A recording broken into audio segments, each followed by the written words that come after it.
이 집은 내 남편이 번 돈으로 산 거야. 니네 덕분에 산 게 아니야. 오히려 니네가 내 덕 본 거지. 10년간 공짜로 살면서 나를 가정부처럼 부려먹었잖아. 며느리는 할 말을 잃었습니다. 변호사가 내용 증명 보낼 거야. 6개월 안에 안 갚으면 법적 조치 들어간다. 뭐라고요? 네가 빌려간 돈 통장 이체 내역 다 있어. 증거 충분해. 자그마치 7천만 원이야. 안녕하세요. 며느리 휴대폰에 저장된 제 이름은 뚱보할 망구였습니다. 추석 명절 40년을 함께 살아온 가족 앞에서 그 이름을 본 순간 제 인생이 한순간에 무너지는 것 같았습니다. 25억짜리 강남 아파트 주인이면서도 저는 그 집에서 공짜 가정부였습니다. 며느리에게 7천만 원을 빌려주고도 저는 뚱보할 망구였습니다. 75세, 많은 분들이 이제 와서 뭘 하겠어 라고 말하는 나이입니다. 하지만 저는 달랐습니다. 그날 이후 저는 제 인생에서 가장 큰 결정을 내렸습니다.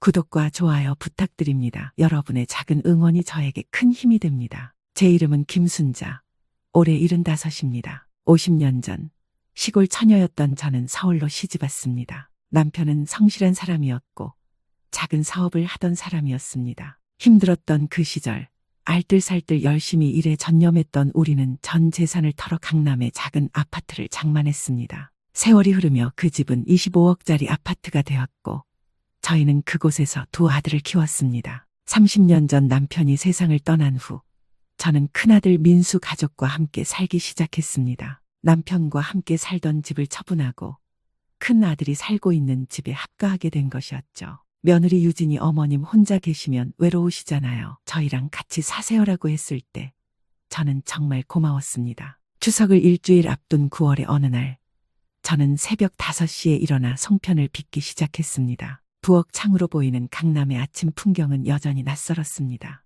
40년이 지나도 저는 시골 처녀였나 봅니다. 어머님, 벌써 일어나셨어요? 10시가 넘어서야 며느리 유진이 부엌으로 나왔습니다. 단정하게 차려입은 모습이 언제나 우아했습니다. 송편 빚어야지. 명절이 코앞이네. 어머님 솜씨가 최고예요. 정말 대단하세요. 며느리는 웃으며 칭찬했지만 저는 그녀의 눈빛이 차갑다는 것을 몰랐습니다. 아니, 보지 않으려 했던 것 같습니다. 가족인데 며느리가 절 싫어할 리 없다고 믿었으니까요. 할머니, 무리하지 마세요. 제가 도와드릴게요.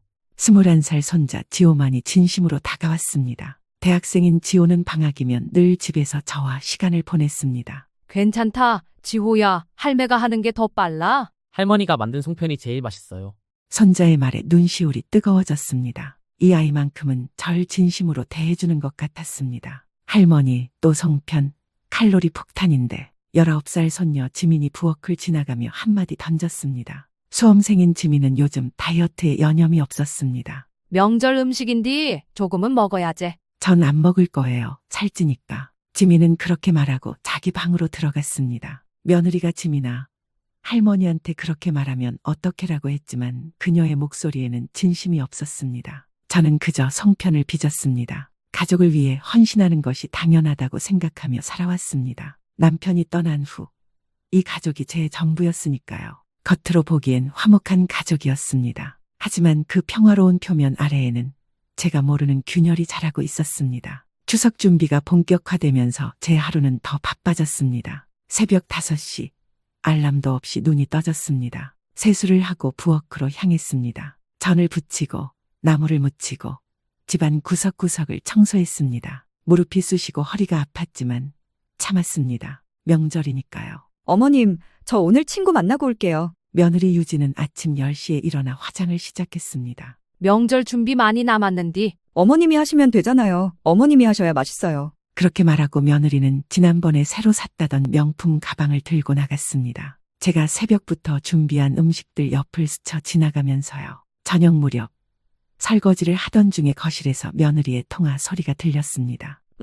시어머니가 집안일 다 해주니까 편하긴 한데 솔직히 좀. 제 손이 멈췄습니다. 심장이 철렁 내려앉았습니다. 뭐? 너희 시어머니는 안 그래? 아, 부럽다. 우리 시어머니는. 더 이상 듣지 못했습니다. 물소리를 크게 틀어 며느리의 목소리를 지웠습니다. 내가 잘못 들었겠지. 며느리가 그럴 리 없어. 저는 스스로를 합리화했습니다. 며칠 후 시장에 장을 보러 갔습니다. 명절 음식 재료를 사느라 장바구니가 무거웠습니다. 팔이 저리고 어깨가 아팠지만 택시를 타기엔 아까웠습니다. 아파트 입구에서 같은 동 아줌마들과 마주쳤습니다. 아이고, 순자씨, 장 보셨어요? 예, 명절 준비 좀 하려고요. 며느리는 안 도와줘요? 맨날 카페에서 노는 거 봤는데. 순간 얼굴이 화끈거렸습니다. 바빠서 그래요. 직장 다니니까. 무슨 직장? 그 집 며느리 백수잖아요. 저번에 평일 낮에 백화점에서 봤는데. 아줌마들이 수군거렸습니다. 저는 황급히 자리를 떠났습니다. 집에 돌아와 짐을 내려놓는데 손이 부어올랐습니다. 무릎도 시큰거렸습니다. 몸은 예전 같지 않았습니다. 엄마, 좀 쉬세요. 너무 무리하시는 것 같아요. 아들 민수가 걱정스럽게 말했습니다. 괜찮다. 내가 해야 맛있잖아. 그래도 여보, 어머님이 하셔야 우리 친정 식구들도 좋아하잖아요. 어머님 음식 솜씨가 최고인데. 며느리가 끼어들었습니다. 아들은 입을 다물었습니다. 항상 그랬습니다. 아들은 아내와 어머니 사이에서 언제나 아내 편이었습니다. 밤에 잠이 오지 않았습니다. 며느리의 통화 내용이 자꾸 떠올랐습니다. 시어머니가 집안일 다 해주니까 편하긴 한데 그 다음 말은 뭐였을까요? 새벽 3시 저는 거실로 나왔습니다. 물을 마시려다가 소파에 놓인 며느리의 태블릿을 발견했습니다. 화면이 켜져 있었고 카카오톡 알림이 떠 있었습니다. 유진아, 시어머니 덕분에 넌 편하게 사네 크크. 손이 떨렸습니다. 더 보면 안 될 것 같았지만 저는 화면을 터치했습니다. 근데 솔직히 시골 출신이라 무식해서 부리기 편함. 강남 25억 아파트 주인인데 공짜 가정부 크크크. 그니까 우리 엄마가 그러는데 나중엔 다 우리 거래. 저는 태블릿을 내려놓았습니다. 손이 너무 떨려서 제대로 놓지도 못했습니다. 가슴이 답답하고 숨이 막혔습니다. 방으로 돌아와 이불을 뒤집었었지만 잠은 오지 않았습니다. 그날 밤 이후로 저는 며느리를 다른 시선으로 보기 시작했습니다. 그리고 그동안 보이지 않던 것들이 하나둘씩 눈에 들어오기 시작했습니다. 추석 당일 새벽 4시에 눈이 떠졌습니다. 이미 몸은 익숙하게 움직였습니다. 제사상을 차리고 음식을 데우고 집안을 정돈했습니다. 손가락 마디마다 밴드를 붙였습니다. 전을 붙이다 데인 화상 때문이었습니다. 어머님, 벌써 다 준비하셨어요? 10시가 넘어 며느리가 나왔습니다. 풀 메이크업에 한복까지 차려입은 모습이 완벽했습니다. 누가 봐도 효부였습니다. 제사 지낼 준비 다 됐지? 네, 어머님, 고생 많으셨어요. 며느리는 미소 지었습니다. 그 미소가 이제는 가식적으로 보였습니다. 제사를 지내고 온 가족이 모여 식사를 했습니다. 큰아들 가족, 작은아들 민호 가족까지 모두 모였습니다. 엄마, 올해도 음식 최고예요. 작은아들이 엄지를 치켜 세웠습니다. 어머님, 이 잡채 진짜 맛있어요. 작은 며느리도 진심으로 칭찬했습니다. 이 며느리는 달랐습니다. 비록 작은 집이 형편이 어려워 좁은 빌라에 살지만 작은 며느리는 늘 진심으로 저를 대했습니다. 바로 그때였습니다. 며느리 유진이 휴대폰을 부엌에 잠시 두었는데 안 보인다며 찾기 시작했습니다. 아까 제사상을 치우면서 식탁에 음식을 놓으며 사진을 찍는 것 같았는데 어딘가에 가려진 모양이었습니다. 저는 제 휴대폰으로 며느리 휴대폰에 전화를 걸었습니다. 내가 지금 전화 걸고 있으니까 진동 울리면 찾아봐. 제가 전화를 걸자 어디선가 진동 소리가 들렸습니다. 전자레인지 위에서 나는 소리였습니다. 내가 갖다 줄게. 저는 자연스럽게 휴대폰을 집어들었습니다. 그 순간 화면에 떠오른 발신자 이름을 보고 세상이 멈췄습니다. 뚱보할망구. 제 손에서 휴대폰이 떨어질 뻔했습니다. 심장이 쿵쾅거렸습니다. 머리가 하얘졌습니다. 숨을 쉴 수가 없었습니다. 어머님, 며느리가 황급히 달려와 휴대폰을 낚아챘습니다. 하지만 이미 늦었습니다. 저는 그 이름을 똑똑히 봤거든요. 어머님, 그게 아니. 며느리의 얼굴이 하얗게 질렸습니다. 당황한 표정이 역력했습니다. 그게 제 친구가 장난으로. 며느리의 변명이 들렸지만 제 귀에는 아무것도 들리지 않았습니다. 40년, 서울에서 산 50년의 시간이 주마등처럼 스쳐 지나갔습니다. 시골에서 올라와 낯선 도시에서 적응하려 애썼던 날들. 두 아들을 키우며 허리가 휘어지도록 일했던 날들. 남편을 먼저 보내고 외로움을 참으며 살았던 10년. 그리고 이 며느리를 친딸처럼 대하려 노력했던 시간들. 할머니, 손자 지호의 목소리가 들렸지만 저는 반응할 수 없었습니다. 엄마, 진짜 들키지나 말지. 손녀 지민이 며느리에게 핀잔을 주었습니다. 그 말에 더 큰 충격이 왔습니다. 들키지나 말지라는 말은 아이들도 알고 있었다는 뜻이었습니다. 제가 뚱보할망구로 저장되어 있다는 것을 온 가족이 알고 있었다는 뜻이었습니다. 식탁은 순식간에 얼어붙었습니다. 형수님, 이게 무슨... 작은 아들 민호가 며느리의 휴대폰을 보더니 분노에 찬 목소리로 물었습니다. 민호야, 그게. 큰아들 민수는 어쩔 줄 몰라 하며 머뭇거렸습니다. 어머니, 괜찮으세요? 작은 며느리가 제 손을 잡았습니다. 따뜻한 손이었습니다. 나 좀 쉬어야겠다. 저는 비틀거리며 일어났습니다. 다리에 힘이 없었습니다. 작은 며느리의 부축을 받아 겨우 제 방까지 걸어갔습니다. 문을 닫고 침대에 주저앉는 순간 눈물이 폭포수처럼 쏟아졌습니다. 뚱보할망구. 75년 인생에서 가장 큰 배신감이었습니다. 남편을 잃었을 때보다 부모님을 여의었을 때보다 더 큰 아픔이었습니다. 사랑하는 가족에게 배신당한 아픔, 믿었던 며느리에게 무시당한 슬픔, 10년간 함께 살면서 단 한 번도 진심을 받지 못했다는 깨달음. 저는 이불을 뒤집어 쓰고 목 놓아 울었습니다. 75세 할머니의 울음은 그 누구도 위로해 줄 수 없었습니다. 방문 밖에서 며느리와 아들의 다투는 소리가 들렸습니다. 당신이 어머니한테 어떻게 그럴 수 있어? 나도 모르게 그렇게 저장됐어. 일부러 그런 거 아니라고. 일부러가 아니면 뭐야? 그게 당신 진심이잖아. 어머니가 내 휴대폰 볼 일도 없고 실수잖아. 당신이 평소에 어머니를 어떻게 생각했으면 그렇게 저장할 수 있어? 아들의 목소리가 들렸지만 이미 늦었습니다. 며느리를 감싸기만 하던 아들이 이제 와서 화를 내봤자 무슨 소용이 있을까요? 결국 식사 시간은 엉망이 되고 말았습니다. 저는 방에서 한 발자국도 나오지 않았습니다. 어수선한 소리가 들렸고 작은 아들 내외가 집에 가보겠다고 방문을 두드리기까지 했지만 저는 별다른 반응을 하지 않았습니다. 그렇게 밤이 깊어갔습니다. 하지만 저는 잠들 수 없었습니다. 그날 밤 저는 결심했습니다. 더 이상 이곳에서 이 사람들과 함께 살 수 없다고. 그날 밤 이후 저는 잠을 이룰 수 없었습니다. 다음 날 아침 며느리가 제 방문을 두드렸습니다. 어머님,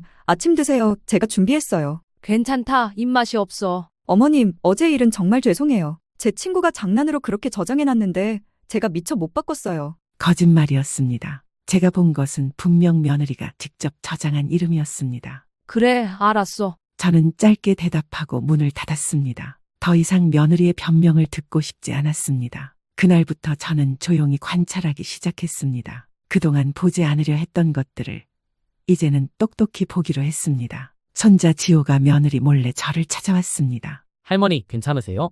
응, 지호야, 할매는 괜찮아. 할머니, 이거 보여드려야 할지 말지 고민했는데.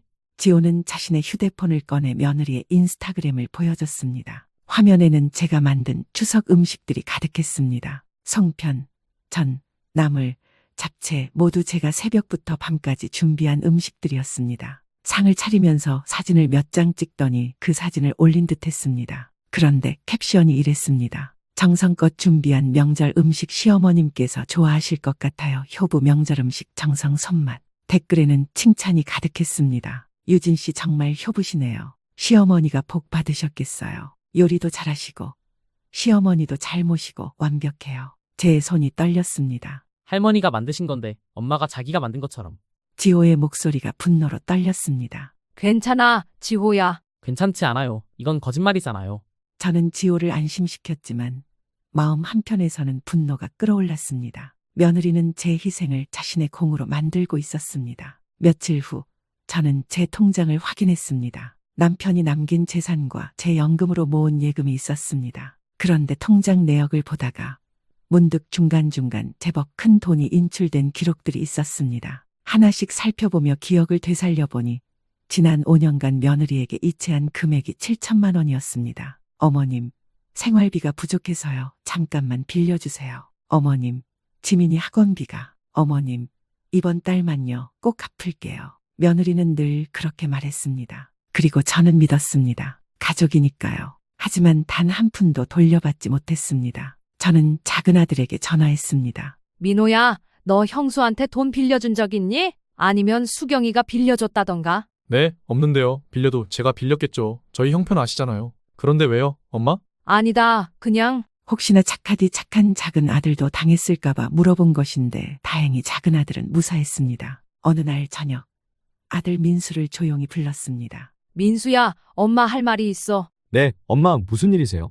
큰애가 엄마한테 돈을 빌려간 게 5년간 7천만 원이야. 한 푼도 안 갚았어. 아들의 표정이 굳었습니다. 대뜸 아들에게 돈 이야기를 한다는 게 황당했겠지만 그냥 뭐라도 말하고 싶었습니다. 제 신보가 못된 탓인지 이렇게라도 말을 해야 할 것 같았습니다. 그리고 큰애가 자주 쓰는 태블릿을 우연히 봤는데 친구들한테 보낸 카톡도 봤어. 엄마를 시골 출신이라 무식하다. 공짜 가정부라고 했더라. 엄마, 민수야, 엄마가 그렇게 만만해 보이니? 아들은 한참을 망설이다가 입을 열었습니다. 엄마, 유진이도 힘들어요. 애들 키우느라, 집안일 하느라. 집안일은 엄마가 다 하는데 그래도 유진이 나름대로 스트레스가 있을 거예요. 좀 이해해 주세요. 저는 아들을 바라봤습니다. 제가 낳아서 키운 아들, 40년을 온갖 정성을 다해 키운 아들이 아내 편만 들고 있었습니다. 그래, 알았어. 저는 더 이상 아무 말도 하지 않았습니다. 아들에게 기대하는 것 자체가 잘못이었습니다. 결정적 순간은 며칠 후에 왔습니다. 새벽에 화장실을 가려다가 거실에서 며느리의 통화 소리를 들었습니다. 엄마라고 하는 것을 보니 안사돈과 통화를 하는 모양이었습니다. 엄마, 요즘 시어머니가 이상해. 자꾸 통장 확인하고 나한테 차갑게 대해. 야, 혹시 네가 뭔가 들킨 거 아니야? 모르겠어. 근데 걱정돼. 시어머니가 그 집 주인이잖아. 바보야, 그러니까 더 잘해야지. 조금만 참아. 나이가 몇인데 얼마 안 남았어. 그래도 얼마 안 남았다고. 그럼 그 25억짜리 아파트가 다 네 거야. 지금은 공짜 가정부 부려먹는다 생각하고 참아. 알았지? 알았어, 엄마. 저는 그 자리에 얼어붙었습니다. 얼마 안 남았어. 며느리와 안사돈은 제가 하루라도 빨리 죽기를 바라고 있었습니다. 그리고 그때를 위해 지금은 저를 이용하고 있었습니다. 저는 조용히 제 방으로 돌아왔습니다. 하지만 잠들 수 없었습니다. 슬픔이 아니었습니다. 분노였습니다. 새벽 5시, 저는 일어나 거울을 봤습니다. 많은 세월을 견뎌낸 제 얼굴이 보였습니다. 주름진 얼굴, 희끗희끗한 머리카락, 굽은 허리. 하지만 제 눈빛은 달랐습니다. 이제 저는 더 이상 순진한 시골 할머니가 아니었습니다. 며느리가 게임을 시작했다면 저도 게임을 할 수 있었습니다. 그날부터 저는 계획을 세우기 시작했습니다. 그저 가족들 잘 살기만을 바라며 묵묵히 집안일을 해왔던 제가 가족들을 위한 삶이 아니라 제 스스로를 위한 삶을 살아야겠다는 결심과 함께 말입니다. 며느리는 제가 변한 것을 눈치채지 못했습니다. 저는 여전히 새벽에 일어나 집안일을 했고 며느리에게 친절하게 대했습니다. 아무 일도 없었던 것처럼 행동했습니다. 하지만 제 마음속에서는 치밀한 계획이 진행되고 있었습니다. 추석이 지나고 일주일 후 저는 며느리에게 말했습니다. 유진아, 오늘 친구 만나러 나갈란다. 어머님, 어디 가세요? 옛날 친구가 서울 온다고 하네. 점심이나 같이 먹으려고. 아, 네, 천천히 다녀오세요. 며느리는 의심하지 않았습니다. 제가 뭘 할 수 있겠냐는 듯이 무심하게 대답했습니다. 저는 지하철을 타고 강남역으로 갔습니다. 지인이 알려준 변호사 사무실이 그곳에 있었습니다. 강 변호사 사무실입니다. 무엇을 도와드릴까요? 젊은 여직원이 밝게 웃으며 맞이했습니다. 상담 예약했는디 김순자라고 합니다. 아, 네, 잠시만 기다려주세요. 잠시 후 40대 중반쯤 되어 보이는 여성 변호사가 나왔습니다. 안녕하세요. 강미진 변호사입니다. 어서 오세요. 상담실에 앉자 변호사는 따뜻한 차를 건넸습니다. 편하게 말씀하세요. 어떤 일로 오셨나요? 저는 숨을 깊이 들이쉬고 그동안 있었던 일들을 차분하게 설명했습니다. 며느리 휴대폰에 저장된 이름, SNS의 거짓말, 7천만 원의 빚, 카톡 대화 내용, 그리고 며느리 친정어머니와의 통화까지. 변호사의 표정이 점점 굳어졌습니다. 할머님, 이건 명백한 경제적 착취입니다. 게다가 정서적 학대까지 포함되어 있어요. 저는 그냥 조용히 떠나고 싶어요. 법정 싸움 같은 건 하고 싶지 않습니다. 물론 할머님 뜻을 존중하겠습니다. 하지만 최소한 빌려주신 7천만 원은 회수하셔야 해요. 그래도 제가 빌려주겠다고 해서 건네준 돈들인데 따지고 들면 어떡하죠? 그냥 주신 게 아니라 빌려주신 거고 며느님이 갚겠다고 하셨잖아요. 그럼 응당받아야죠. 변호사는 차근차근 설명했습니다. 첫째, 강남 아파트는 할머님 명의시죠? 그럼 언제든 처분하실 수 있습니다. 며느리나 아들의 동의가 필요 없어요. 그게 가능합니까? 네, 할머님 단독 명의니까요. 둘째, 빌려주신 7천만 원은 차용증이 있나요? 없습니다. 그냥 가족이니까 말로만 했습니다. 그래도 괜찮습니다. 통장 이체 내역이 있으니 그게 증거가 됩니다. 내용 증명을 보내서 반환 요청을 하고 6개월 안에 갚지 않으면 민사소송을 제기할 수 있어요. 변호사는 잠시 멈췄다가 조심스럽게 물었습니다. 할머님, 실례지만 앞으로 계획이 어떻게 되시나요? 고향으로 돌아가려고 합니다. 경북 울진이 제 고향입니다. 거기 가서 조용히 살고 싶어요. 좋은 선택이십니다. 제 생각엔 이렇게 하시는 게 좋을 것 같아요. 변호사는 메모지에 계획을 적어가며 설명했습니다. 우선 아파트를 조용히 매물로 내놓으세요. 며느님이 눈치채지 못하게 부동산에 잘 조율하시면 될 것 같고요. 그리고 집이 팔리거나 계약금을 받으면 울진에 집을 먼저 구하세요. 마지막에 잔금일 일주일 전에 며느리에게 통보하세요. 그럼 며느님은 무척 당황하실 거예요. 어쩌면 화를 내실 수도 있죠. 하지만 그게 시작이에요. 그리고 이사하신 후에 7천만 원 반환 요청 내용 증명을 보내세요. 며느님이 협박하거나 괴롭히면 즉시 연락주세요. 저는 고개를 끄덕였습니다. 감사합니다. 변호사님, 큰 도움이 됐습니다. 다음 날 저는 아파트 단지 내 부동산 중개소를 찾아갔습니다. 어서 오세요. 집을 팔고 싶은디요. 아, 네. 어느 동 몇 호세요? 제가 동호수를 말하자 중개인의 눈이 반짝였습니다. 오, 그 집 면적도 넓고 위치도 좋은데요. 매물로 내놓으시려고요. 예, 근디 조용히 좀 했으면 합니다. 아, 가족들 몰래요? 그런 경우 많아요. 걱정 마세요. 중개인은 이해한다는 듯 고개를 끄덕였습니다. 시세가 얼마쯤 됩니까? 요즘 시세로는 25억에서 26억 정도 될 것 같은데요. 금매로 내놓으시면 24억도 가능하고요. 3주 안에 팔 수 있을까요? 3주요? 그 정도면 충분합니다. 이 단지는 수요가 많아서 가격만 적당하면 바로 나갈 거예요. 그럼 25억에 내놓겠습니다. 알겠습니다. 명의가 할머님이시죠? 예, 제 단독 명의입니다. 그럼 가족 동의 없이 진행 가능하세요. 등기부등본 확인하고 바로 매물 올리겠습니다. 중개인은 친절하게 설명했습니다. 한 가지만 여쭤볼게요. 집 보러 오는 사람들은 어떻게 하죠? 아, 그거요. 보통 평일 낮 시간대로 예약 받으면 돼요. 며느리분이 집에 안 계실 때요. 며느리가 궁금해하면요? 아랫집이 매물 나와서 시세 확인차 부동산 사람들이 다녀간다고 하세요. 다들 그렇게 해요. 저는 감탄했습니다. 중개인은 이런 상황에 익숙한 듯 했습니다. 알겠습니다. 부탁합니다. 걱정 마세요. 할머님, 조용히 깔끔하게 처리해 드릴게요. 집으로 돌아오는 길, 제 마음은 이상하게 가벼웠습니다. 40년을 살았던 집을 떠난다는 것이 슬프기보다는 해방감이 들었습니다. 일주일 후, 저는 며느리에게 말했습니다. 유진아, 내일부터 이틀 정도 고향 친구 만나러 갈란다. 어디요, 어머님? 울진, 내 고향으로 친구가 편찮다고 하네. 아, 네, 조심히 다녀오세요. 며느리는 관심 없다는 듯 대답했습니다. 제가 어디를 가든 신경 쓰지 않는 것 같았습니다. 다음 날 새벽, 저는 동서울 터미널로 향했습니다. 울진까지는 버스로 5시간이 걸렸습니다. 버스 창밖으로 펼쳐지는 풍경을 보며 저는 추억에 잠겼습니다. 50년 전 25살 처녀였던 저는 이 길을 따라 서울로 올라갔었습니다. 시집가는 날이었죠. 그리고 50년 만에 저는 다시 고향으로 돌아가고 있었습니다. 울진입니다. 내리실 분은 짐 챙겨주세요. 버스에서 내리자 바닷바람이 얼굴을 스쳤습니다. 짠내 나는 바람, 그리운 냄새였습니다. 순자야, 여기 있다. 멀리서 손을 흔드는 사람이 보였습니다. 제 어린 시절 친구였습니다. 영수가. 저희 두 사람은 서로를 껴안고 한참을 울었습니다. 내 동무 맞네. 진짜 왔네. 영수가, 나 집 내놓고 여기서 살 집 알아보러 왔다. 그래, 잘 왔어. 잘 왔어.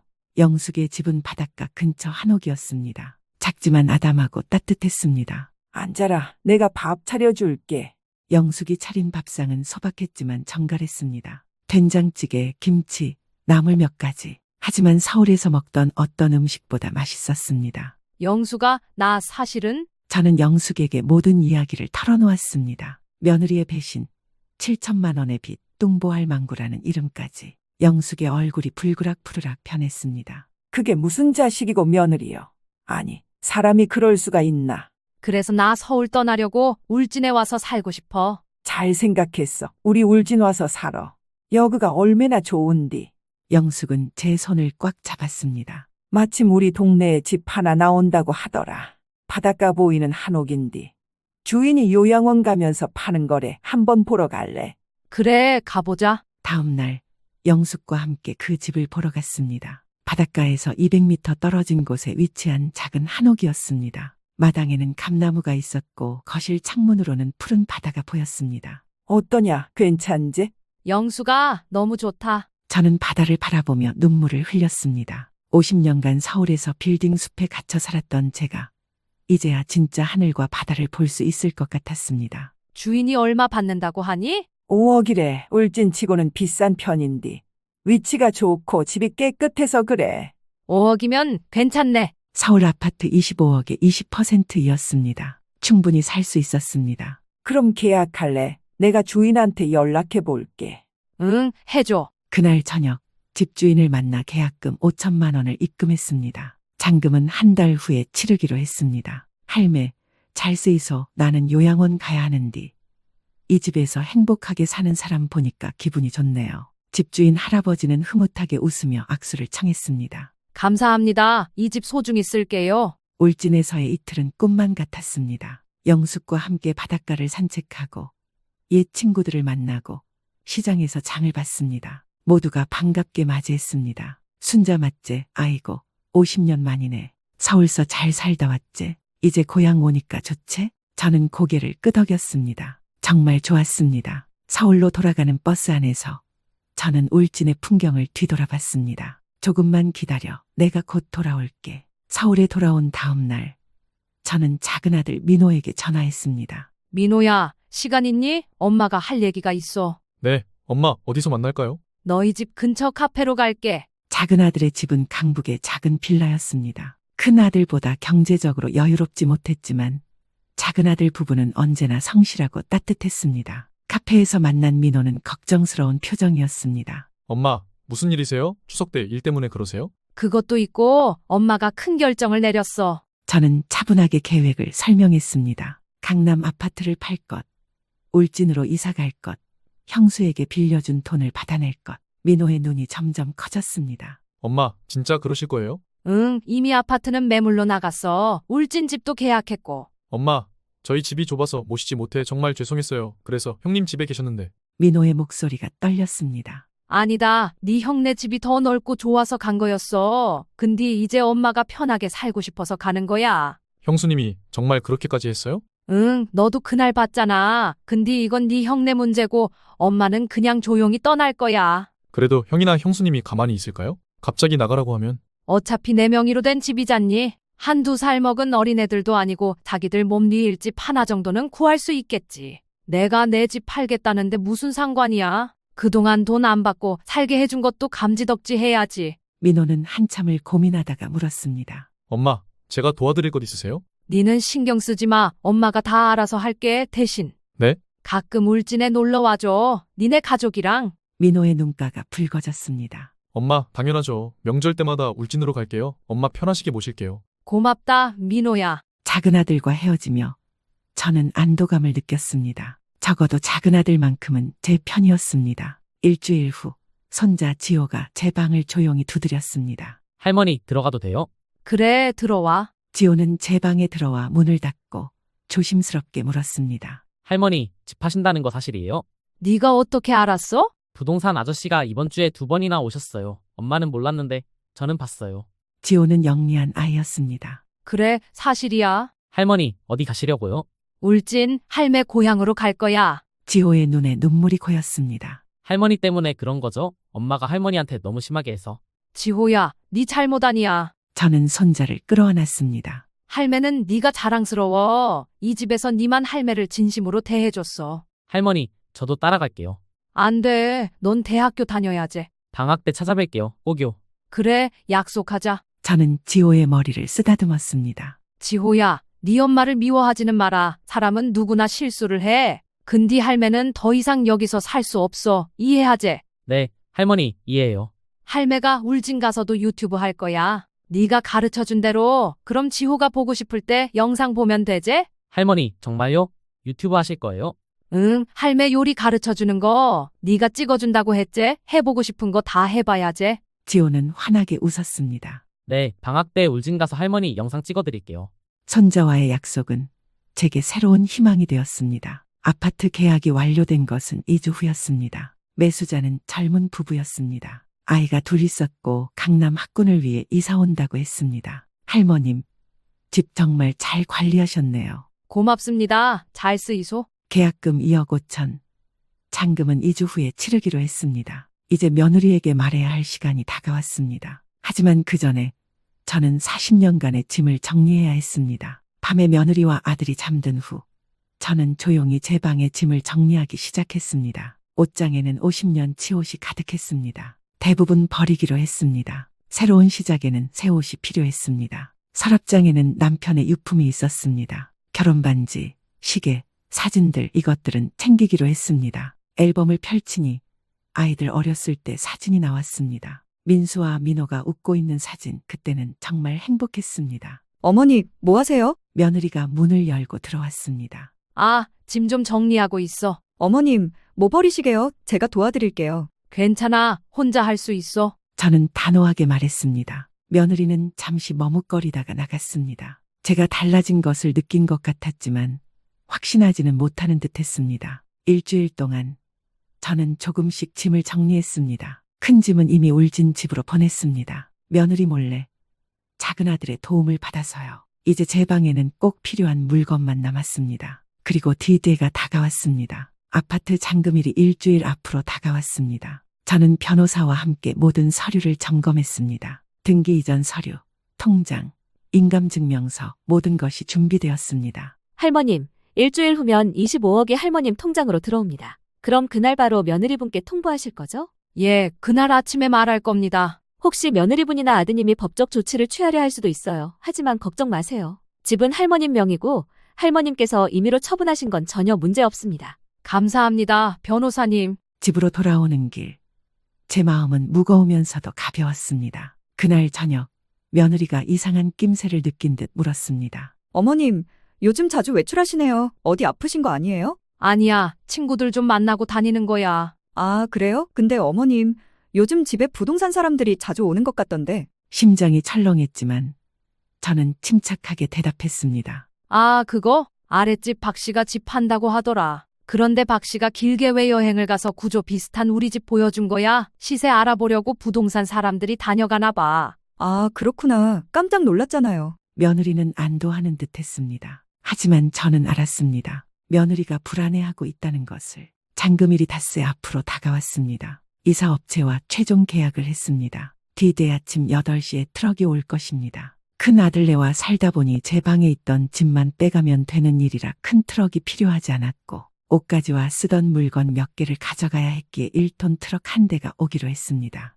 울진 집은 이미 가구가 다 들어갔습니다. 작은 아들과 손자 지호가 도와줘서 침대, 식탁, 소파까지 모두 준비했습니다. 어머님, 정말 예쁜 집이에요. 바다도 보이고. 작은 며느리가 사진을 보내왔습니다. 고맙다. 니네 덕분이야. 엄마, 이사하는 날 저희도 갈까요? 엄마 옆에 있어 드릴게요. 아니다. 엄마 혼자 할 수 있어. 니네는 울진에서 기다려라. 저는 이 일을 혼자 끝내고 싶었습니다. 잔금일 사흘 전 며느리의 의심이 깊어졌습니다. 어머님, 요즘 왜 이렇게 방문을 잠그고 계세요? 그냥 편해서. 그리고 짐이 많이 줄어든 것 같은데요. 옷장도 텅텅 비었고. 오래된 옷들 정리했어. 기부하고. 아, 그래요. 며느리는 의심스러운 눈빛으로 저를 봤지만 확신하지 못했습니다. 그날 밤 저는 며느리와 아들의 대화를 들었습니다. 여보, 어머니 요즘 이상하지 않아? 무슨 소리야? 자꾸 외출하시고 짐도 정리하시고 혹시 우리 집 나가시려는 거 아니야? 설마 엄마가 어디 가시겠어? 여기 말고 갈 데가 어디 있어?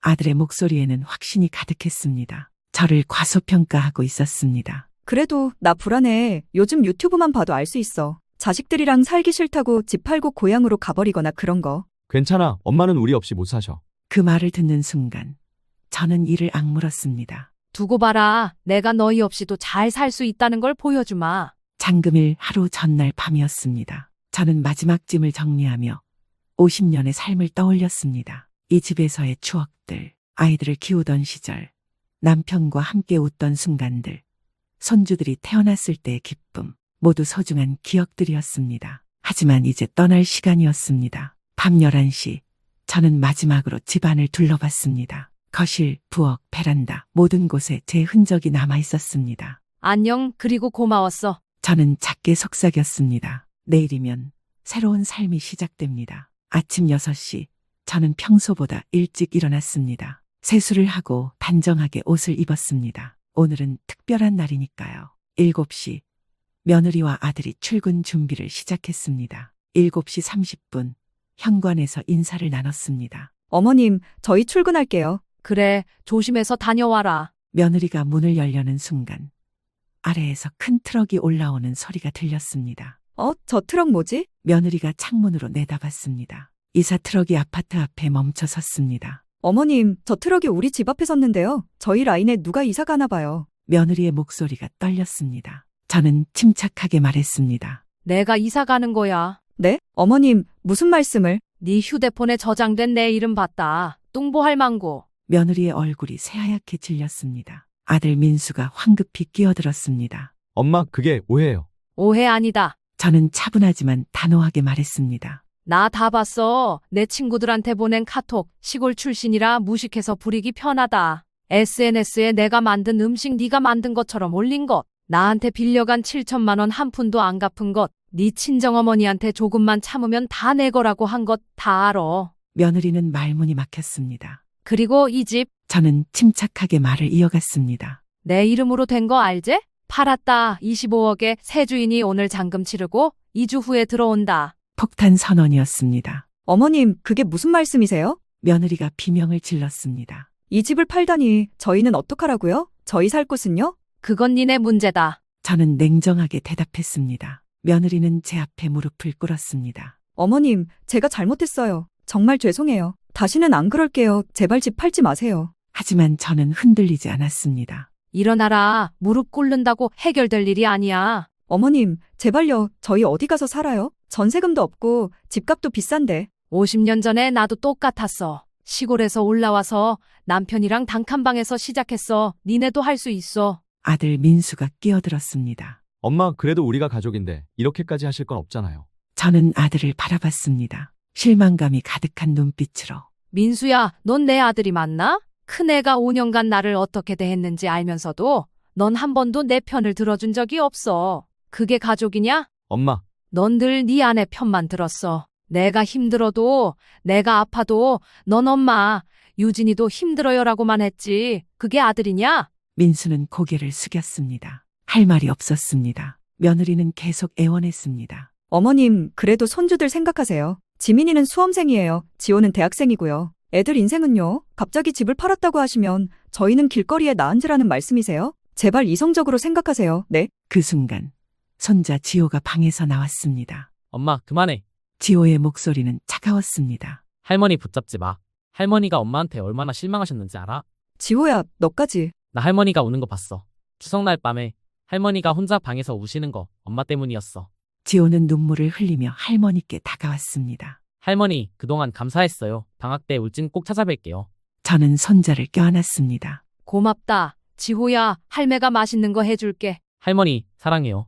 나도 사랑한다. 이별의 순간이었습니다. 며느리는 애원하다가 제가 전혀 흔들리지 않자 갑자기 본색을 드러냈습니다. 좋아요. 그럼 가세요. 며느리의 목소리가 갑자기 높아졌습니다. 근데 어머님도 우리 덕 많이 봤잖아요. 누가 어머님 같은 시골 할머니를 모셔줘요? 나이도 있는데 우리 아니었으면 어머님 요양원 갔을 거예요. 저는 허탈하게 웃었습니다. 그래, 네 속마음이 그거였구나. 니는 나를 모셔준 게 아니라 내 집에 얹혀 산 거지. 뭐라고요? 그리고 시골 할머니라고 나 울진 토박이 맞다. 그래서 뭐가 어때? 니는 강남 토박이라고 잘난 척했지만 정작 네 친정은 전세 사는 거 내가 다 알아. 네 친정어머니가 조금만 참으면 25억 다 내 거라고 한 것도 다 들었어. 며느리의 얼굴이 붉어졌습니다. 그건? 이 집은 내 남편이 번 돈으로 산 거야. 니네 덕분에 산 게 아니야. 오히려 니네가 내 덕 본 거지. 10년간 공짜로 살면서 나를 가정부처럼 부려먹었잖아. 며느리는 할 말을 잃었습니다. 변호사가 내용 증명 보낼 거야. 6개월 안에 안 갚으면 법적 조치 들어간다. 뭐라고요? 네가 빌려간 돈 통장 이체 내역 다 있어. 증거 충분해. 자그마치 7천만 원이야. 며느리의 얼굴이 창백해졌습니다. 이사업체 직원들이 집 안으로 들어오기 시작했습니다. 할머님, 짐 싣기 시작할게요. 예, 부탁합니다. 직원들이 제 방에 짐을 나르기 시작했습니다. 며느리는 믿을 수 없다는 표정으로 그 광경을 지켜봤습니다. 어머님, 정말 가시는 거예요? 그래, 나는 고향 울진으로 간다. 바다 보면서 친구들이랑 조용히 살 거야. 어머님, 정말 너무하세요. 저희를 거리에 내쫓으시는 거예요? 저는 며느리를 똑바로 바라봤습니다. 내가 니네한테 당한 것보다는 덜해. 나는 니네한테 10년간 무료 가정부였어. 새벽 5시부터 밤 11시까지 일했지. 그리고 내 돈 7천만 원 빌려줬고 근데 니네는 나를 뚱보할 망구라고 불렀어. 그게 더하지? 내가 더한가? 며느리는 할 말을 잃고 주저앉았습니다. 니네는 2주 안에 이 집에서 나가야 한다. 그게 싫으면 새 주인한테 부탁해봐라. 어머님. 나는 이를 용서했어. 근데 용서와 화해는 다른 거야. 나는 이제 니네랑 살 수 없어. 짐이 모두 트럭에 실렸습니다. 50년의 삶이 몇 개의 박스로 정리되었습니다. 손녀 지민이 학교 가려다가 상황을 보고 놀라서 달려왔습니다. 할머니, 어디 가세요? 지민아, 할매는 이제 가야 한다. 왜요? 엄마가 뭐 잘못했어요? 넌 몰라도 돼. 넌 엄마 닮지 말고 착하게 살아라. 사람을 함부로 대하지 마라. 지민은 눈물을 흘렸습니다. 어머니의 행태가 잘못되었다는 것을 이제야 깨닫는 것 같았습니다. 작은 아들 민호가 차를 몰고 도착했습니다. 엄마, 제가 모시고 갈게요. 고맙다, 민호야. 저는 마지막으로 큰아들을 봤습니다. 민수야, 넌 아직 젊어. 다시 시작할 수 있어. 근디 명심해라. 내 아내가 잘못된 길로 가면 넌 말려야 혀. 그게 남편이고 아빠야. 나를 지키지 못한 넌 나중에 후회할 거야. 민수는 눈물을 흘렸습니다. 너무 늦은 후회였습니다. 엄마, 죄송해요. 미안하다는 말보다 앞으로 잘 살아라. 그게 엄마한테 효도하는 거야. 저는 민호가 운전하는 차에 탔습니다. 손자 지호가 차 뒤를 따라왔습니다. 할머니, 사랑해요. 정말 사랑해요. 꼭 찾아뵐게요. 그래, 우리 지호 할매도 사랑한다. 건강하게 잘 지내라. 차가 출발했습니다. 백미러로 보이는 아파트가 점점 멀어졌습니다. 며느리는 아파트 앞에 주저앉아 울고 있었고 아들은 멍하니 서 있었습니다. 50년의 서울 생활이 끝나는 순간이었습니다. 엄마, 괜찮으세요? 민호가 걱정스럽게 물었습니다. 저는 고개를 끄덕였습니다. 응, 엄마는 괜찮아. 오히려 시원해. 정말이었습니다. 가슴이 뚫린 것처럼 시원했습니다. 차는 고속도로로 접어들었습니다. 서울이 점점 멀어지고 울진이 가까워졌습니다. 새로운 삶이 시작되는 것입니다. 5시간의 여정 끝에 저는 울진에 도착했습니다. 바다가 보이는 작은 한옥 앞에서 친구 영숙이 기다리고 있었습니다. 순자야, 잘 왔어. 잘 왔어. 영숙은 저를 껴안고 눈물을 흘렸습니다. 영수가 나 집 왔다. 그래, 집 왔어. 이제 편히 쉬어. 집 안으로 들어가니 작은 며느리와 작은 아들이 이미 와서 청소를 해놓았습니다. 어머니, 어서 오세요. 집 정리 다 해놨어요. 고맙다. 니네 덕분이야. 집은 작지만 아늑했습니다. 거실 창문으로는 푸른 바다가 보였고 마당에는 감나무가 서 있었습니다. 엄마, 이 방이 엄마 방이에요. 침대도 새로 샀어요. 방으로 들어가니 새 침대와 옷장, 화장대가 놓여 있었습니다. 너무 좋다. 정말 고맙다. 엄마, 저희는 이제 갈게요. 편히 쉬세요. 그래, 조심해서 가라. 작은 아들 가족이 떠나고 저는 혼자 집을 둘러봤습니다. 50년을 살았던 강남 아파트보다 훨씬 작았습니다. 하지만 이곳이 더 따뜻했습니다. 순자야, 저녁 먹으러 와. 영숙이 불렀습니다. 첫 저녁은 영숙의 집에서 먹었습니다. 영숙이 끓인 된장찌개와 겉절이, 고등어구이와 살짝 데쳐낸 차돌박이와 쌈채소까지 정성 가득한 한상이었습니다. 순자야, 이제 편히 살아. 아무도 네 눈치 안 봐도 돼. 그래, 고맙다. 영수가. 두 할머니는 밤늦도록 이야기를 나눴습니다. 첫날 밤 낯선 집에서 잠을 청했지만 잠이 오지 않았습니다. 창문을 열자 파도 소리가 들렸습니다. 나 진짜 잘한 거겠지. 잠깐 불안했지만 곧 마음이 편해졌습니다. 잘한 거야. 나를 위한 선택이었어. 다음 날 아침 저는 새벽에 눈을 떴습니다. 하지만 일어나서 무얼 해야 할지 몰랐습니다. 서울에서는 새벽부터 집안일을 시작했지만 이곳에서는 할 일이 없었습니다. 뭘 하지? 저는 집 앞 바닷가로 산책을 나갔습니다. 새벽 바다는 고요했습니다. 파도가 밀려왔다 밀려가고 갈매기가 울었습니다. 아, 이게 삶이구나. 저는 그제서야 깨달았습니다. 저는 지금까지 제 삶을 살아본 적이 없었습니다. 누군가의 아내로, 누군가의 어머니로, 누군가의 시어머니로만 살았습니다. 하지만 이제는 달랐습니다. 이제는 김순자로 살 수 있었습니다. 산책을 마치고 돌아오니 영숙이 기다리고 있었습니다. 순자야, 동네 회센터 가자. 사람들한테 인사시켜줄게. 회센터에는 동네 어르신들이 모여 있었습니다. 순자 씨제, 어서 오소. 50년 만에 고향 온 거 맞지? 잘 왔어. 여기서 편히 살아. 모두가 반갑게 맞이했습니다. 서울에서는 10년을 살아도 이웃을 몰랐는데 이곳에서는 하루 만에 친구가 생겼습니다. 순자 씨, 요리 잘한다며? 다음 주에 회센터에서 요리 교실 하는디 와서 가르쳐 줄 수 있어? 아, 예, 제가 할 수 있는 게 별로 없는디. 무슨 소리여? 영숙이가 네 요리 솜씨 자랑 엄청 했어. 저는 웃었습니다. 며느리에게는 인정받지 못했던 재능이 이곳에서는 환영받았습니다. 한 달이 지나자 저는 완전히 새로운 사람이 되었습니다. 매일 아침 6시에 일어나 바닷가를 산책했습니다. 7시에 집에 돌아와 간단한 아침을 먹었습니다. 8시에는 작은 텃밭을 가꿨습니다. 순자야, 상추가 잘 자라네. 이웃 할머니가 담 너머로 인사했습니다. 그러게요. 여그 땅이 좋은가 봐요. 10시에는 회센터에 가서 어르신들과 시간을 보냈습니다. 요리도 가르치고 윷놀이도 하고 이야기도 나눴습니다. 점심은 영숙과 함께 먹었습니다. 순자야, 네 얼굴이 밝아졌다. 그래? 응, 서울 있을 때는 어두웠는데 지금은 환해. 정말이었습니다. 거울을 보니 제 얼굴이 달라져 있었습니다. 오후에는 책을 읽거나 드라마를 보거나 그냥 멍하니 바다를 바라봤습니다. 서울에서는 한시도 쉴 수 없었는데 이곳에서는 하루 종일 쉬어도 죄책감이 들지 않았습니다. 저녁에는 동네 친구들과 저녁을 먹거나 혼자 소박하게 먹었습니다. 밤에는 손자 지호와 영상통화를 했습니다. 할머니, 잘 지내세요? 응, 지호야, 할매는 너무 좋아. 할머니, 다음 달 방학 때 갈게요. 할머니, 요리 영상 찍어드릴게요. 그래, 기다릴게. 석 달이 지난 어느 날 작은 아들에게서 전화가 왔습니다. 어머니, 형님이 회사에서 해고됐대요. 그래서 구조조정이래요. 요즘 경기가 안 좋아서. 그건 민수가 해결할 일이야. 그리고 형님이랑 형수님이 이혼 얘기 나온대요. 저는 잠시 침묵했습니다. 형수님이 전세금도 없다고 난리래요. 형님은 일자리 찾느라 힘들어하고. 그건 네 형이 감당해야 할 일이야. 어머니한테 빌려간 7천만 원 때문에 더 싸운대요. 변호사 내용 증명 받고 나서. 당연히 갚아야지. 빌린 돈인디. 네, 근데 형수님이 어머니 원망한대요. 저는 씁쓸하게 웃었습니다. 내가 뭘 잘못했는디? 내 돈 돌려달라고 한 게 잘못이냐? 아니에요. 어머니는 잘못 없으세요. 며칠 후 손자 지호에게서도 전화가 왔습니다. 할머니, 집이 난리예요.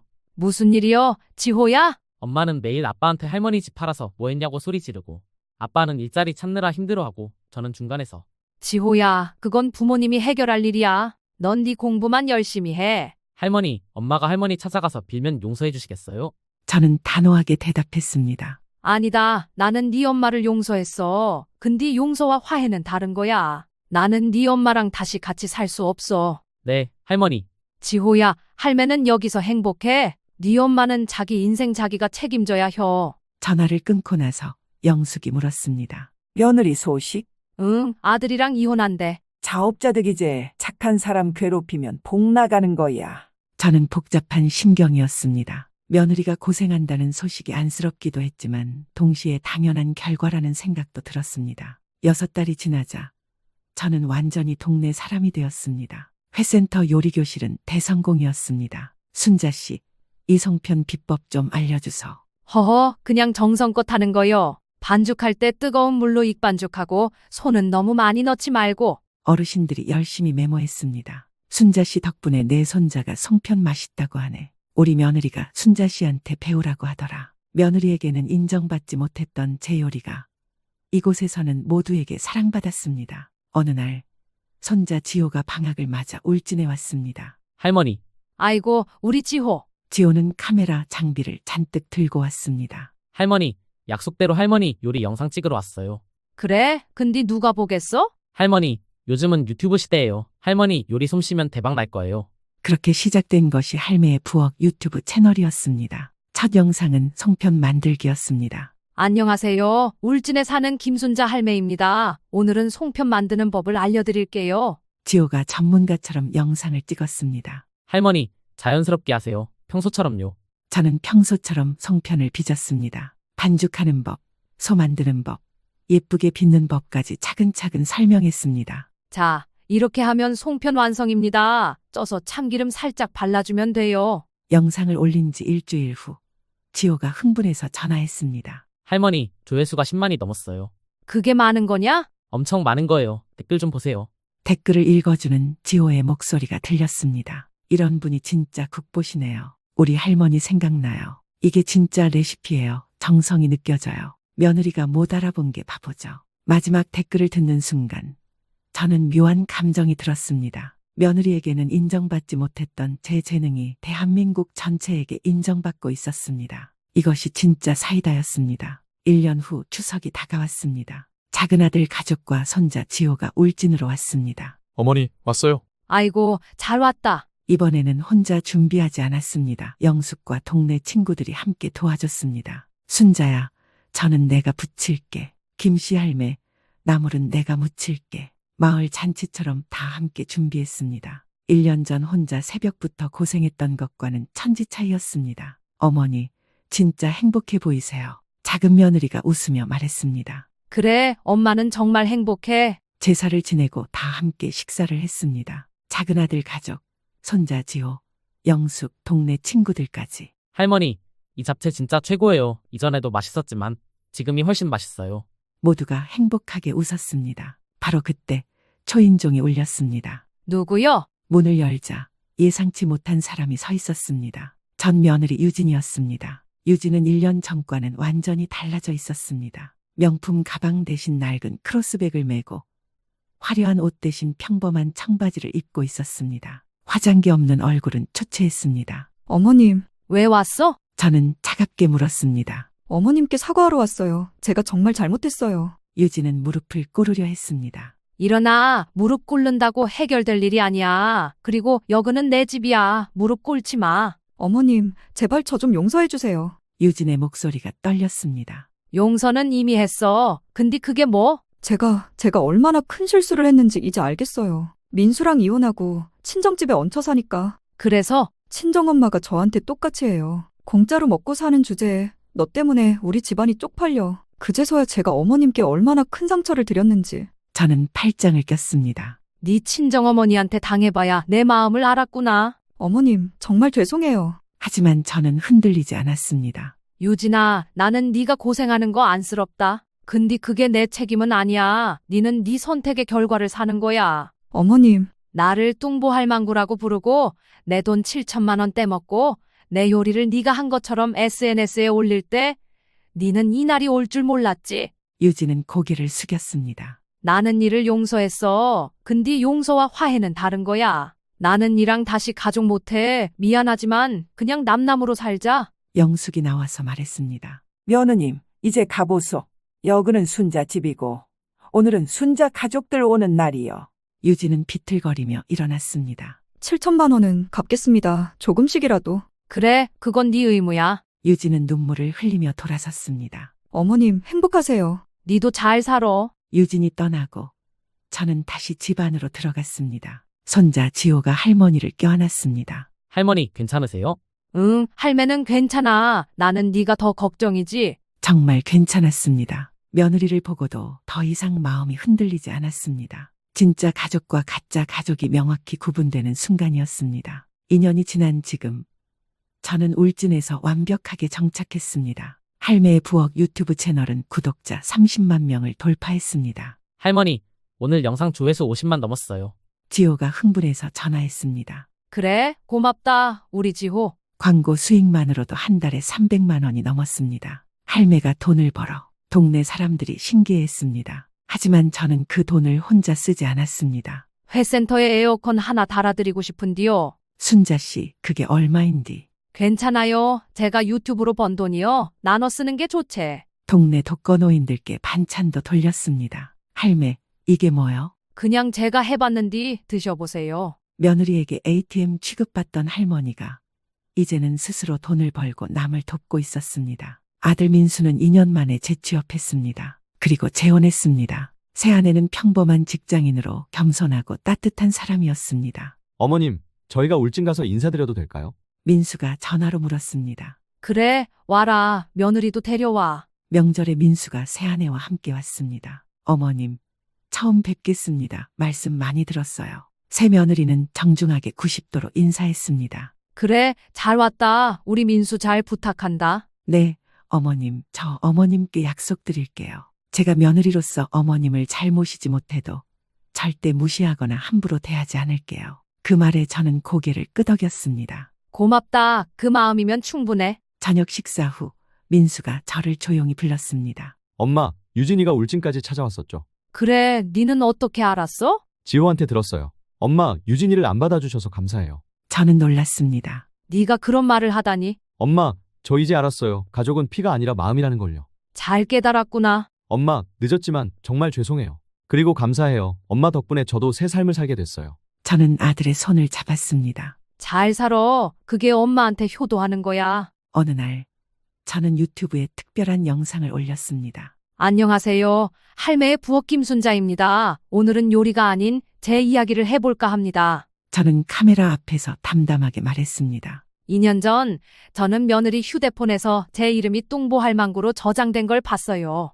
영상은 금방 조회수가 폭발했습니다. 10만, 20만, 50만. 댓글에는 응원이 가득했습니다. 할머니 너무 멋있으세요. 용기에 박수 보냅니다. 저도 시어머니한테 잘해야겠어요. 나이는 숫자일 뿐이네요. 할머니가 증명하셨어요. 75세의 새 인생이라니 저도 용기 얻어요. 어느 가을날 저녁, 저는 바닷가에 앉아 일몰을 바라봤습니다. 영숙이 옆에 앉았습니다. 순자야, 행복하지?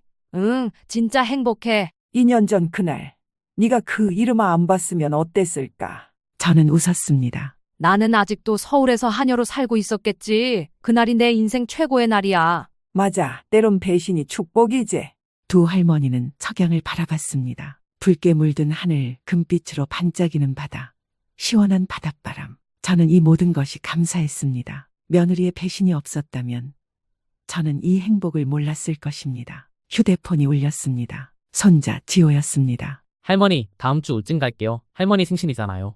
그래, 기다릴게. 전화를 끊고 저는 다시 바다를 바라봤습니다. 많은 사람들이 인생의 끝이라고 생각하는 나이. 하지만 저에게는 진짜 시작이었습니다. 저는 이렇게 말하고 싶습니다. 인생은 나이로 결정되지 않아요. 내가 나를 사랑하고 나를 위해 선택하는 순간 진짜 인생이 시작되는 거예요. 60살이든 70살이든 언제 시작해도 늦지 않아요. 아니, 오히려 그때이기 때문에 더 소중한 거예요. 남은 시간이 적다는 걸 알기에 더 이상 낭비하지 않게 되니까요. 여러분도 용기 내세요. 나이가 많아서 경제력이 없어서 가족 때문에 라는 핑계로 불행을 참지 마세요. 당신의 행복은 당신이 선택하는 겁니다. 저 김순자가 증명했습니다. 분명 새로운 삶을 시작할 수 있다고요. 여러분도 할 수 있어요. 지금 당장 용기를 내세요. 할매의 부엌 김순자였습니다. 감사합니다.